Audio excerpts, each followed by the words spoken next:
নমস্কার, আমি দেবাশিস সাহা। আমি আনএকাডেমির পক্ষ থেকে এসেছি। আমাদের ধারাবাহিকভাবে যে ক্লাসগুলো আমাদের চলছে, Indian history, Indian national movement, WBCS oriented এবং তার সঙ্গে সঙ্গে চলছে অপশনাল। ক্লিয়ার? এটা দীর্ঘদিন ধরে আমাদের ক্লাসটা চলছে এবং এই ক্লাসে এখনো পর্যন্ত যারা সাবস্ক্রিপশন করনি, যারা ফ্রিতে ক্লাসটা করছো, তাদের আমি একটু বলে রাখি তারা অবশ্যই সাবস্ক্রিপশন নিয়ে নাও। কারণ আমাদের অলরেডি ডব্লিউবিসিএস এর প্রিলি 2021 2022 পরপর দুটো ব্যাচ লঞ্চ করা হচ্ছে এবং আবার একটা 2022-এর জন্য ব্যাচ লঞ্চ করা হবে এবং 21-এর জন্য লঞ্চ করা হবে। সঙ্গে মেন এর ক্লাস দেওয়া হচ্ছে এবং সঙ্গে অপশনাল এর ক্লাসও দেওয়া হচ্ছে। সব ফুল প্যাকেজটাই তোমরা পাবে। সঙ্গে সঙ্গে যে আইসিডিএস এর পরীক্ষা হয়ে গেল, আইসিডিএস এর ক্লাস দেওয়া হয়েছিল, এবার পিএসসি মিসলেনিয়াস এবং পিএসসি মিসলেনিয়াস এর সঙ্গে সঙ্গে এনসিইআরটি ওরিয়েন্টেড যে ডব্লিউবিসিএস এর যে জায়গাটা মিল আছে সেইভাবে আমাদের সিজিএল এর ক্লাসগুলোতেও দেওয়া হচ্ছে। ক্লিয়ার? তো তোমাদের আর দেরি না করে তোমাদের অবিলম্বে ভর্তি হওয়া উচিত এবং যখন ভর্তি হবে তখন এটা খুব ভালো করে খেয়াল রাখবে, একটু ভালো করে দেখবে। এই যে দেবাশিস সাহা এই নামটা সঙ্গে যে কোডটা এখানে ইউজ করা আছে DSA 101, clear? Debashis Saha DSA 101 এই কোডটা ইউজ করে 10% ডিসকাউন্ট নিয়ে আমাদের এখানে ভর্তি হতে পারবে আনএকাডেমিতে এবং ক্লাস পাবে। ক্লিয়ার? 24 আওয়ার্স এর মধ্যে ক্লাস দেওয়া হয়। এখানে প্রচুর ক্লাস, প্রচুর সাবজেক্টের ক্লাস তোমাদের দেওয়া হবে এবং খুব ভালো ভালো এডুকেটররা তোমাদের ক্লাস করবে এবং সেই ফায়দাটা বা সেই সুযোগটা তোমরা কাজে লাগাবে, এটা আমি আশা করব। এবার আমি যেটা শুরু করেছিলাম আগের দিন, মানে আমাদের ডব্লিউবিসিএস এর ওই ভাইসরয় গভর্নর জেনারেল চ্যাপ্টারটা পড়াচ্ছিলাম, পার্ট 4 করেছিলাম, আজকে পার্ট 5। ঠিক আছে, ফিফথ পার্টটা আজকে আমরা পড়াবো এবং সেটা তোমরা একটু ভালো করে লক্ষ্য রাখবে। আগের দিন আমি পড়াতে পড়াতে লর্ড মায়া অব্দি পড়েছিলাম ভাইসরয়। আজকে লর্ড মায়ার পর থেকে আমরা পড়াতে শুরু করব। ক্লিয়ার? আমি আবার একটু বলে দিই, এখানে তোমাদের একটু দেখে রাখা দরকার।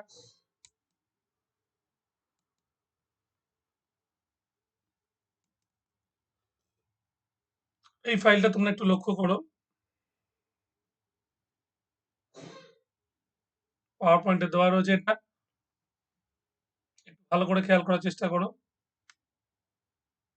হুম, দেখো, author of WBCS optional history, আমি একটা অপশনাল হিস্ট্রি বইও লিখেছি, যে বইটা কিন্তু 9ই নভেম্বর বেরিয়েছে। আমাদের 5th ডিসেম্বরের মধ্যে সমস্ত কপি শেষ হয়ে গেছে, আবার সেকেন্ড এডিশন ছাপতে শুরু করে দিয়েছে। ভীষণ ভীষণ সাড়া জাগিয়েছে। এখানে ডিএসএসআর এই কোডটা এখানে দিয়েও তোমরা ভর্তি হতে পারো। ডিএসএ 100 বা ডিএসএসআর যে কোনো একটা কোড দিয়ে তোমরা ভর্তি হতে পারো। এবং এখানটা দেখো, আমার 18 বছর একটা এক্সপিরিয়েন্স ছিল এবং আমি হেড অফ দ্য ডিপার্টমেন্ট ছিলাম একটা পশ্চিমবঙ্গের অন্যতম শ্রেষ্ঠ একটা সরকারি চাকরি প্রতিষ্ঠানের।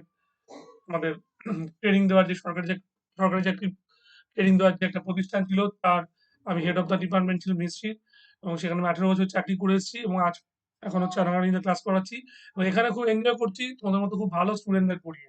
ক্লিয়ার? যাই হোক, এটা আমি একটু দেখিয়ে দিলাম। আমি আবার ফিরে আসছি।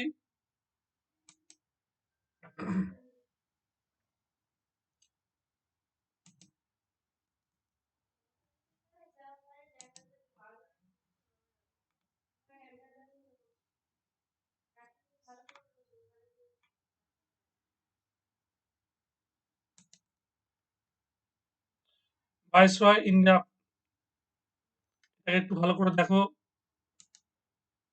হুম, এই ভাইসরয়টা আমি আগের দিন শুরু করেছিলাম অলরেডি, লর্ড মায়ো পর্যন্ত আমি পড়িয়েছিলাম। লর্ড মায়োর পরে আমি পড়াতে শুরু করব।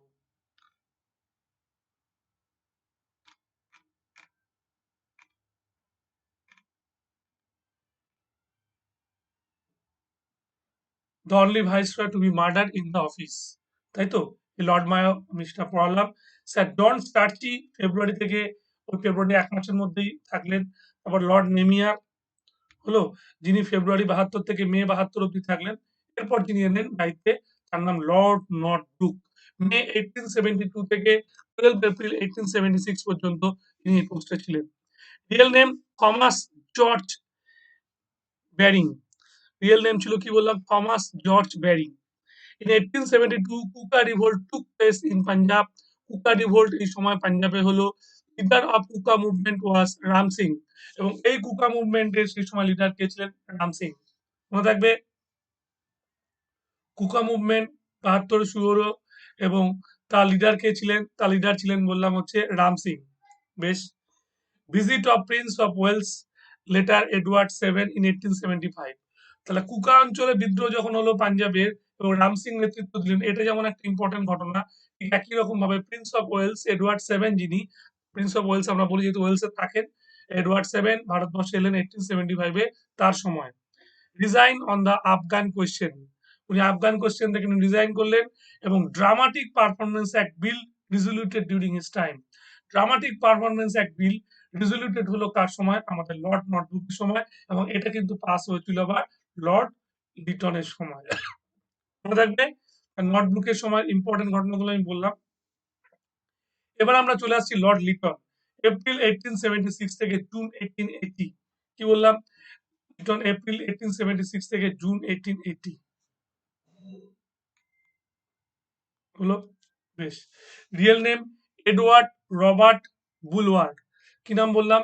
এডওয়ার্ড রবার্ট বুলওয়ার্ড হচ্ছে লর্ড লিটনের real name. Lord Lytton is known as, কি নাম বললাম?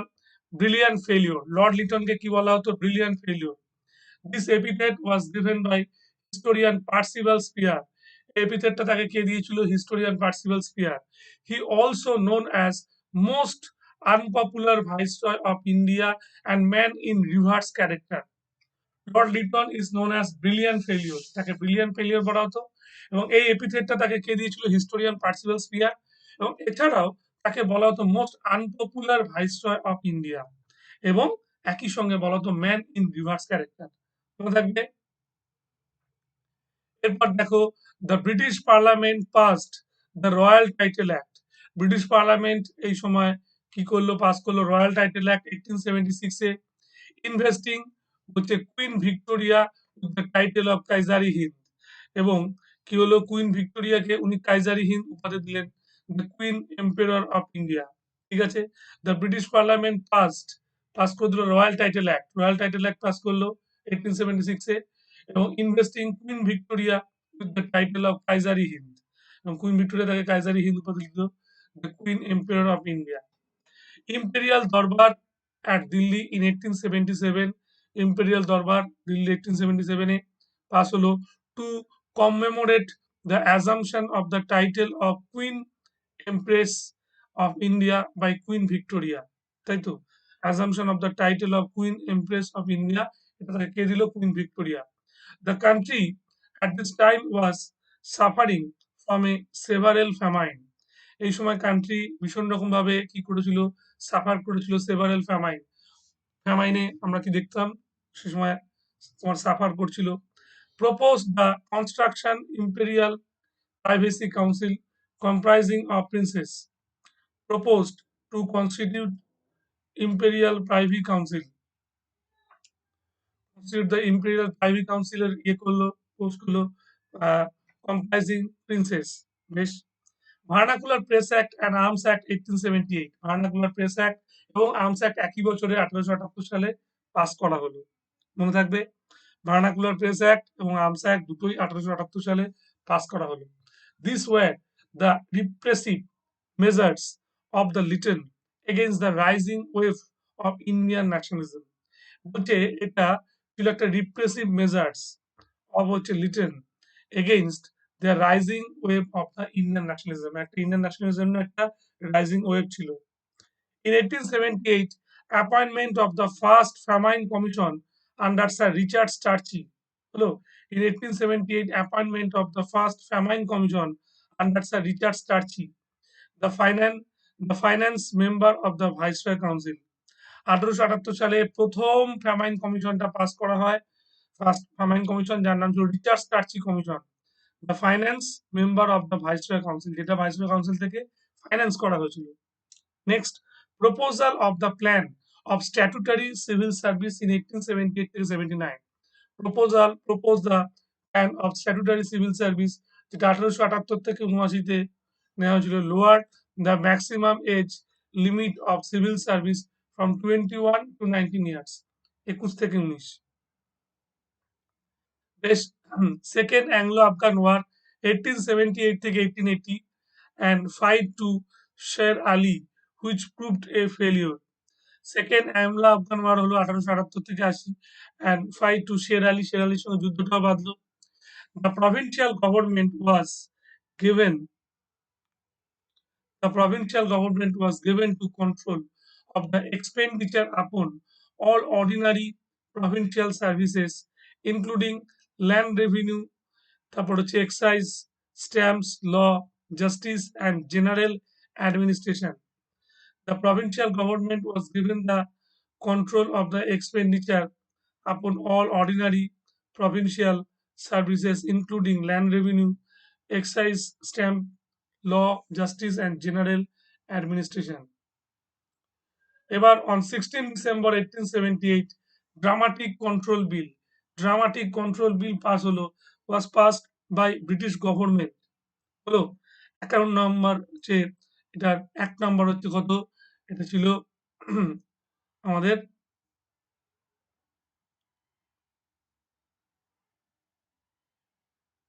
29, তাই তো?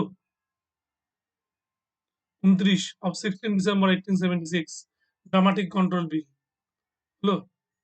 29 of 16 December 1876.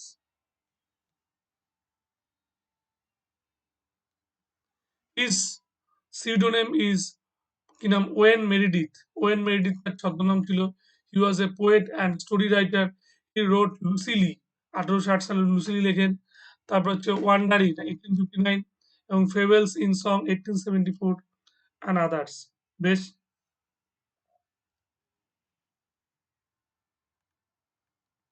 এবার আসছে lord Ripon. Real name George Frederick Samuel Robinson. Lord Ripon যার আসল নাম কি ছিল? জর্জ ফ্রেডরিক স্যামুয়েল রবিনসন হলো। Repeated the vernacular press act in 1882।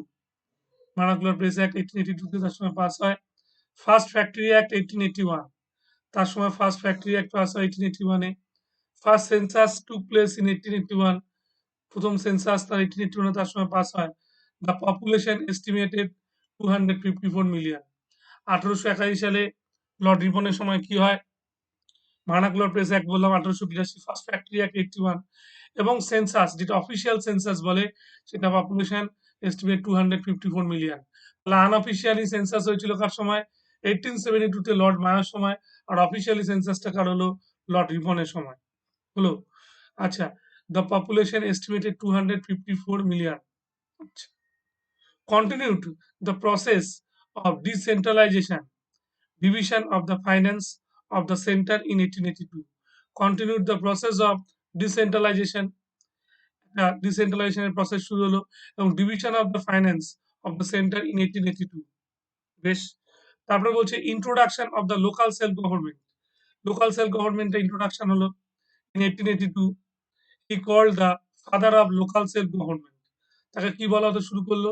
Father of local self government. Local father of local self government কাকে বলা হলো? আমাদের এই ভদ্রলোককে, লর্ড রিপনকে। Approach Hunter commission. Hunter commission approach হলো ইন 1882। রিভিউ দেওয়া হচ্ছে এডুকেশন হলো। হান্টার কমিশন হলো অ্যাপ্রোচ করা হলো 1882 সালে। রিভিউ দেওয়া হচ্ছে education.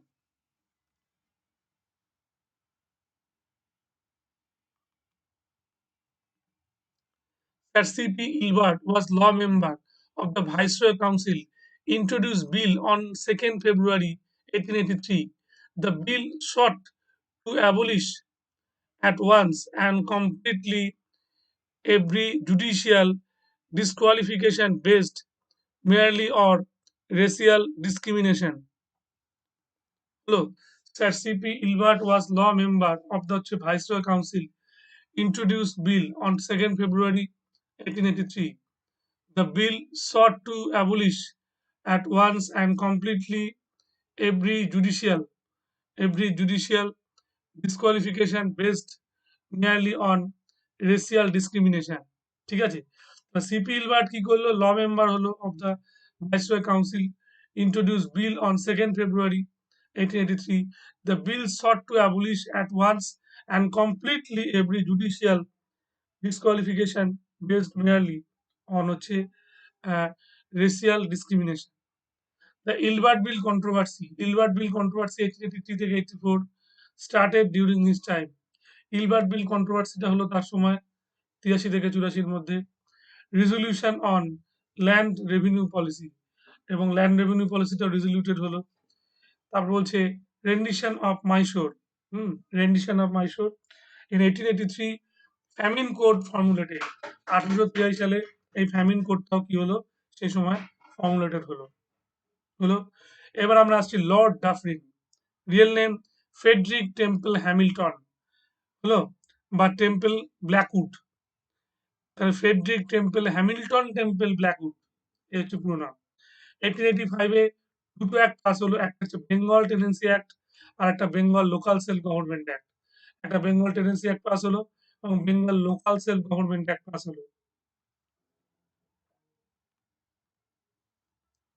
Third Anglo Burma war 1885 থেকে 1886, 1885 থেকে 1886 থার্ড অ্যাংলো বার্মা ওয়ার হলো। 1886 Burma, Upper Burma was annexed and delimitation of Afghan northern boundary took place. Third Anglo-Burma War হলো 1885 থেকে 86। In 1886 Burma, Upper Burma was annexed দখল হলো and delimitation of Afghan northern boundary took place. তারপরে কি বলছে hospitals with modern facilities, modern ফেসিলিটিতে hospital তৈরি হলো। ফরমেশন অফ ইন্ডিয়ান ন্যাশনাল কংগ্রেস, ইন্ডিয়ান ন্যাশনাল কংগ্রেস তৈরি হলো। At that time, this Secretary of State was Lord Randolph Churchill. Formation of the Indian National Congress. At that time, Secretary of State was Lord Randolph Churchill. Lord Randolph Churchill. হলো Indian National Congress তৈরি হলো। At that time, Secretary of State was Lord Randolph Churchill. Lord Randolph Churchill. হলো sir Charles কি হলো আচিনসন commission 1886 civil service commission হলো। এবার আমরা কি দেখলাম আচিনসন কমিশন যেটা ছিল একটা সিভিল সার্ভিস কমিশন 1886 এ তার সময় পাস হয়। এবার আমরা চলে যাব হচ্ছে Lord Lansdowne. Clear?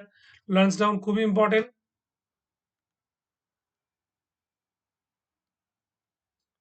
Real name Charles মৌরি পিটার ফিটসমারিক, হলো লর্ড ল্যান্সডাউন 1888 ডিসেম্বর থেকে জানুয়ারি 1894, মানে সেই হিসেব ধরলে আমাদের 5 বছরের কিছুটা বেশি, তাই তো? Real name Charles Murray Pitti Fitzmaurice. His grandfather Lord Shelburne was the Prime Minister of England. His grandfather Lord Shelburne ছিলেন হচ্ছে ইংল্যান্ডের prime minister. Second visit of Prince of oils in 1899, হলো দ্বিতীয়বার এলেন Prince of oils in 1899। In 1899 second factory act pass হলো, second factory act pass হলো 1891 সালে। In 1891 military expedition against Manipur was conducted. 1891 a military expedition against Manipur was conducted. Military expedition against Manipur was conducted. No. Next, in 1892, the Indian Council Act passed. 1892 সালে Indian council act pass হয়েছিল। বেশ, 1892 তে the Indian Council Act passed. Number 7, division of the civil service into imperial, provincial, subordinate. Division of civil disobedience, ঠিক আছে, অনেকগুলো ভাগ হলো into imperial, একটা প্রভিন্সিয়াল আর একটা subordinate. Appointment of Durand commission in 1893, Durand commission pass হলো 1893 তে। In define the boundary known as Durand line between British India and Afghanistan. Appointment of Durand commission 1893, it defined the boundary known as Durand Line between হচ্ছে British India and Afghanistan. Durand line কি হলো British India and Afghanistan, হলো Durand লাইনটা pass হলো। তাহলে কি হলো এটা আফগানিস্তানের সঙ্গে একটা বর্ডার হয়ে গেল ইন্ডিয়া, সেটা যে ডুরান্ড লাইন বলছে, যেটা 1893 তে তোমার কি হলো ডুরান্ড লাইনটা হয়ে গেল, পাস হলো। এটা খুব পরীক্ষা দেয়। ল্যান্সডাউলে দ্য ইন্ডিয়ান কাউন্সিল অ্যাক্ট 92 এটা দেয়। সেকেন্ড ফ্যাক্টরি অ্যাক্ট এবং তার সঙ্গে সঙ্গে এটা ডুরান্ড কমিশন।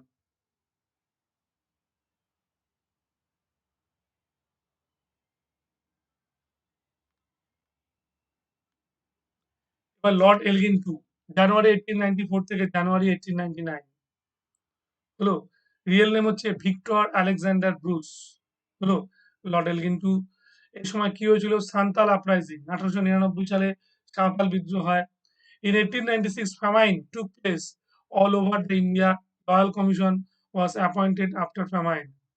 1896 সালে famine took place over all the India. এটা কি হলো? Royal commission was appointed after famine.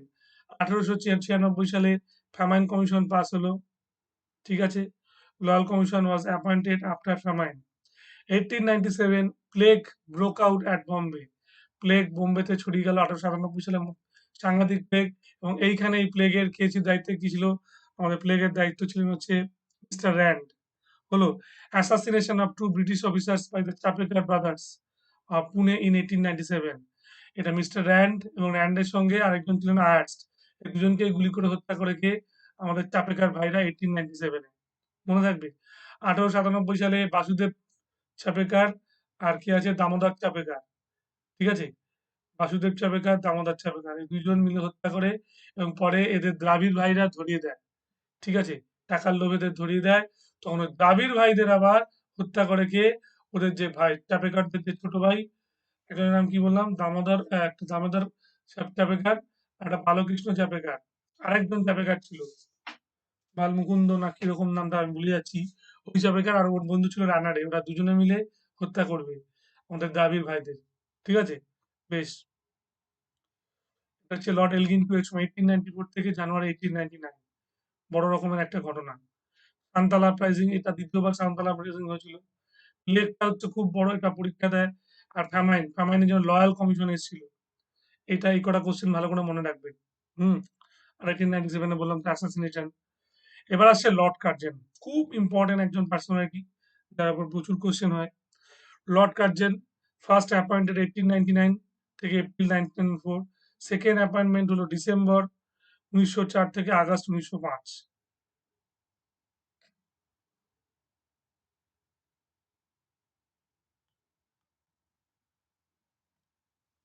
হলো রিয়েল নেম হচ্ছে George Nathaniel Curzon.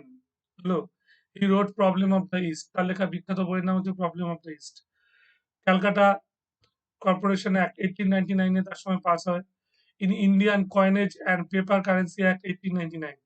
Indian coinage আর পেপার কারেন্সি অ্যাক্ট 1899 সালে তার সময় পাস হয়।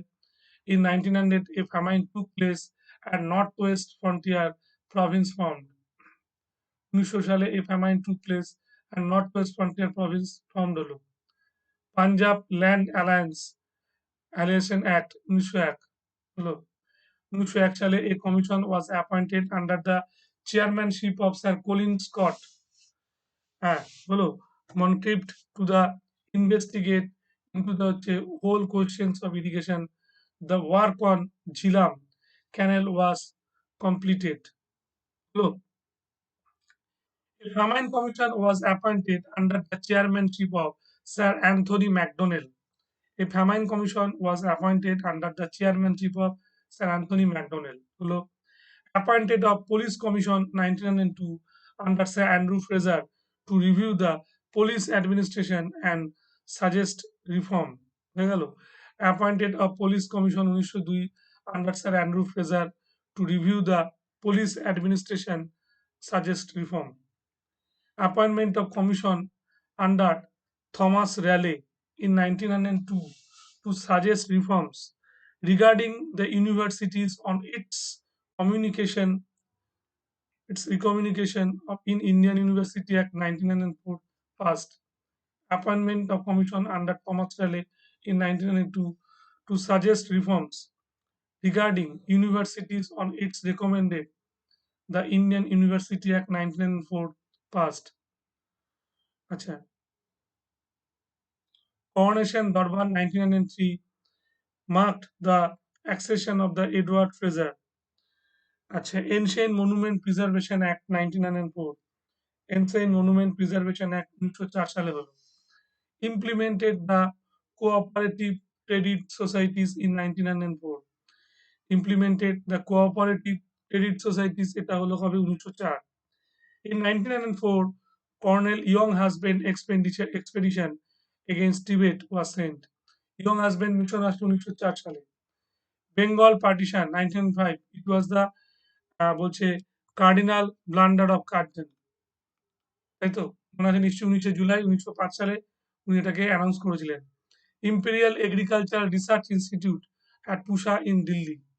A new department of commerce and industry was established, built a far great mileage of the railway lines than any other viceroy had done so far. সবচেয়ে বেশি railway line কার্জনের সময় হয়। He was responsible for setting of railway board. তার সময় আমাদের acquired commission এসেছিল, তাই তো? আমাদের কি যেন বেশ বলে ওটাকে,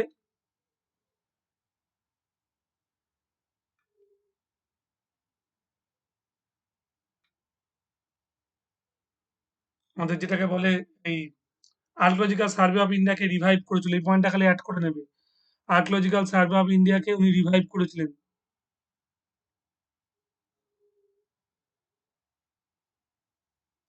এনশিয়েন্ট মনুমেন্ট প্রিজার্ভেশন অ্যাক্ট 1904 সাল, ওই সূত্র ধরেই হলো। এবার উনি রেজিগনেশন দিলেন, resign from his office because of his controversy with Kitchener. কিচনারের সঙ্গে তার ঝামেলা বাঁধলো আগস্ট 1905 সালে, এবং উনি ওখান থেকে ছেড়ে চলে গেলেন। This is popularly known as Curzon Kitchener controversy. Curzon Kitchener controversy হলো। লর্ড অ্যাম্পাতিল অফিসিয়েশন এপ্রিল 1904 থেকে ডিসেম্বর 1904, এপ্রিল 1904 থেকে ডিসেম্বর 1904 সাল পর্যন্ত আমাদের এটা চলতো। Real name Arthur Oliver Villiers Russells. After December 1904, Lord Curzon appointed as India's viceroy.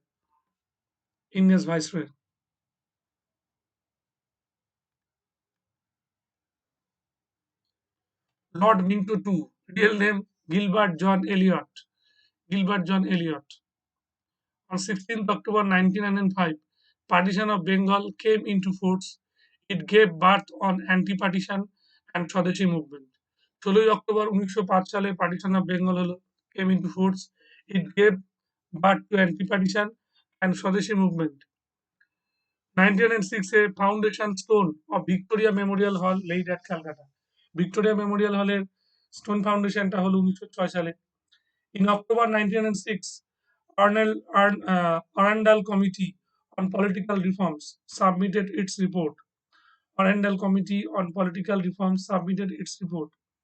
In 1906, Lord Minto received the Muslim deputation headed by Aga Khan, Foundation of the Muslim League 1906.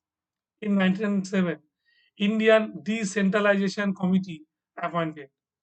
On May 11, 1907, the Sedition Meeting Act passed. Sedition Meeting টা pass হলো। Surat session and split in Congress in 1907। এই সুরাট কংগ্রেস স্প্লিটটা হয়েছিল কার সময়? Lord Minto two এর সময়, তাই তো? তাহলে দেখো, একটা আমাদের মুসলিম লীগ তৈরি হচ্ছে, এটা তার সময়। তারপর হচ্ছে সুরাট, সেই সুরাটের স্প্লিট হচ্ছে তার সময়। আবার জুন 8, 1902 অ্যাক্ট ওয়াজ পাসড। একটা হচ্ছে এক্সপ্লোসিভ, একটা হচ্ছে সাবস্টেন্স অ্যাক্ট পাসড, আর নিউজ পেপার অ্যাক্ট হলো। সবচেয়ে বেশি ইম্পর্টেন্ট লর্ড মিন্টো টু এর সময় মরলে মিন্টো রিফর্মস অ্যাক্ট 1909, যার মধ্যে সেপারেট ইলেকটোরেটের কথা বলা হয়েছিল। 1910 সালে আবার প্রেস অ্যাক্ট হয়, এবং 1910 সালেই department of education under separate member of the ভাইসরয়ের এক্সিকিউটিভ কাউন্সিল এস্টাবলিশড। আর জুন 22, 1910 সালে করোনেশন অফ জর্জ ফাই। তাহলে পঞ্চম জর্জের করোনেশন হয় কবে? জুন 22, 1910 সালে। এই অবধি আমরা খুব ভালো করে মনে রাখবো, ঠিক আছে? তাহলে এখানে আমরা পেয়ে গেলাম কি কি? মরলে মিন্টো রিফর্মস অ্যাক্ট পেলাম, মরলে Minto reforms act, Surat split পেলাম, আর মুসলিম লীগ তৈরি পেলাম, এবং করোনেশন অফ জর্জ ফাইভ। এগুলো হচ্ছে এখানে সবচেয়ে ইম্পর্টেন্ট, এগুলোই পরীক্ষা আসে। আর পার্টিশন অফ বেঙ্গলটা came into effect Lord Minto two এর সময় হয়েছিল। তাহলে স্বদেশী বয়কট মুভমেন্ট কার সময়? লর্ড মিন্টো টু এর সময়। এটা ভালো করে মনে রাখতে হবে। যাই হোক, আমি এটা একটু ভালো করে বললাম। এটা ভালো করে বলার পরে আগামী দিন আমাদের শুরু হবে লর্ড হার্ডিন্স টু থেকে। ক্লিয়ার? লর্ড হার্ডিন্স টু থেকে শুরু করে ইচ্ছে আছে পুরোপুরি এটাকে শেষ করে দেবো, কমপ্লিট করে দেবো, ঠিক আছে? বেশ, তাহলে এখান থেকে আজকে আমরা এই জায়গাটা খুব ভালো করে পড়ালাম, খুব ভালো করে বোঝালাম। তোমরা নেক্সট দিন এটাকে ফলো করবে, ঠিক আছে? আহ এখানের পরে আমি একটা এমসিকিউ নিয়ে আসবো যে ভাইসরয় গভর্নর জেনারেল পরে কি ভালো ভালো এমসিকিউ হতে পারে সেগুলো আমি নিয়ে আসবো। ক্লিয়ার?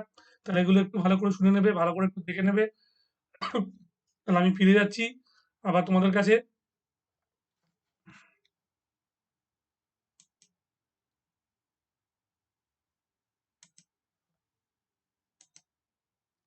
আজকে আমরা আলোচনা করলাম ভাইসরয় গভর্নর জেনারেল, এবং যেটা তোমাদের পক্ষে খুবই একটা উপকারী ক্লাস হলো, যে ক্লাসটা তোমাদের কাছে বললে পরীক্ষা আমরা অনেক কিছুই কমন পাবো। তাহলে আমরা ভুল করবো না, নেক্সট দিন আবার আমরা এই সময় কিন্তু আবার ক্লাস শুরু করছি। লর্ড হার্ডিঞ্জ এর পর থেকে আমাদের শুরু হবে। ক্লিয়ার? নমস্কার, রাখলাম তাহলে।